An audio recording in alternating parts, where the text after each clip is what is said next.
He has also broken my teeth with gravel, and covered me with ashes. You have moved all my soul far from peace. I have forgotten prosperity, and I said, my strength and my hope have perished from the Lord.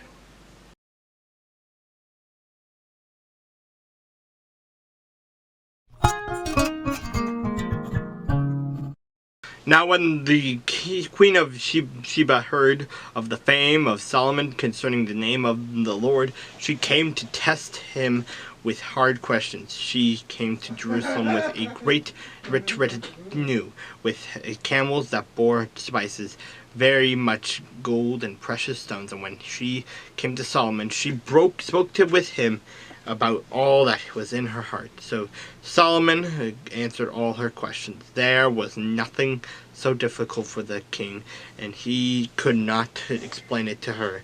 And when the queen of Sheba had seen all the wisdom of Solomon, the house that he had built, the food on his table, and the seating of his servants, the service of his waiters and their apparel, his cup bearers, and his entryway by which he went up to the house of the Lord, there was no more spirit in her.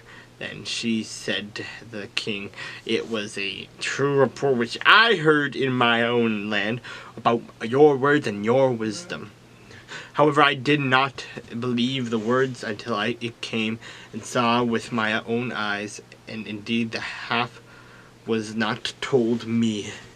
It was there your wisdom and prosperity exceed the fame of which I heard. Happy are your men, and happy are these your servants who stand continually before you and hear your wisdom. Blessed be the Lord your God, who delighted in you, setting you on the throne of Israel, because the Lord has loved Israel forever.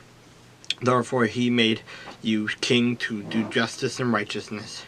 Then he gave the king 120 talents of gold, spices in great quantity, and precious stones. There never again came such abundance of spices as the queen of Sheba gave to King Solomon. Also the ships of Hiram, which brought gold from Ophir, brought great quantities of almug wood and precious stones from Ophir, and the king made steps of the almug wood for the house of the Lord and for the king's house.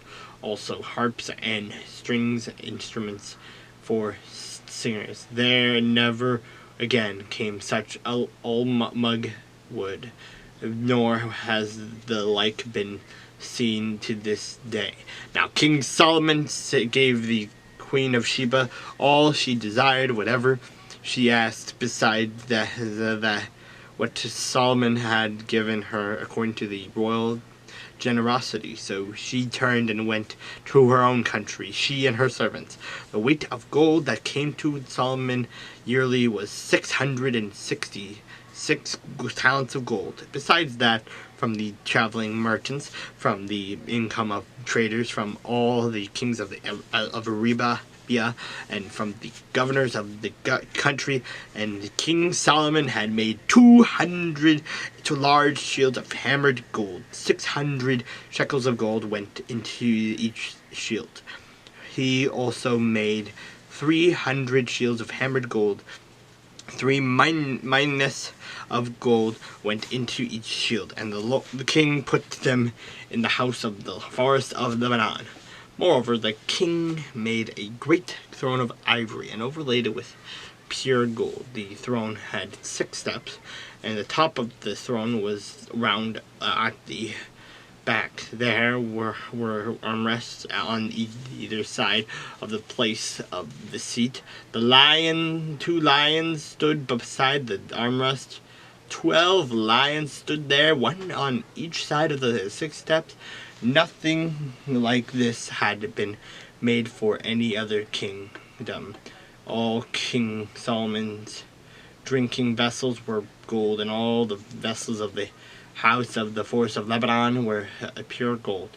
Not one was silver, for this was accounted as nothing in the days of Solomon.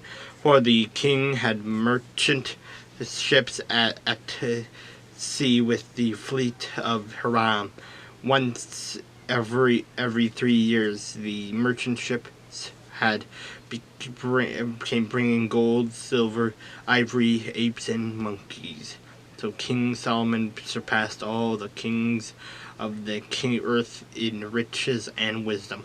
All the earth sought to the presence of Solomon to hear his wisdom, which God had put in his heart. Each man brought his present, articles of silver and gold, garments of armor, spices, horses, and mules at a set rate year by year. And Solomon gathered chariots and horsemen. He had 1,400 chariots and 12,000 horsemen, whom he stationed in the chariot cities. And with the king at Jerusalem, the king made silver as common in Jerusalem as stones.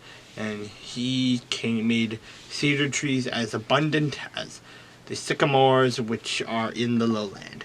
Also, Solomon had horses imported from Egypt and Kiva. The king's merchants brought them in Kiva at the current price. Now, a chariot that was imported from Egypt cost 600 shekels of silver, and a horse 150. And thus, through their agents, they exported them to all the kings of the Hittites and the kings of Syria.